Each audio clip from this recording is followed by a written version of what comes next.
CNC Turning Center Programming. Roll forming involves the manufacturing of consistent cross-sectional profiles from extended strips of various materials. To create a detailed roll forming drawing, it is imperative to specify key details concisely. This includes the profile's dimensions, material type and thickness, tolerances, angles, radii, hole positions, flange lengths, end conditions, surface finish, and any unique features.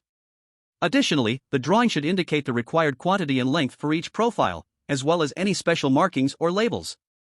Assembly instructions and part numbers should also be included, along with revision details and approval spaces.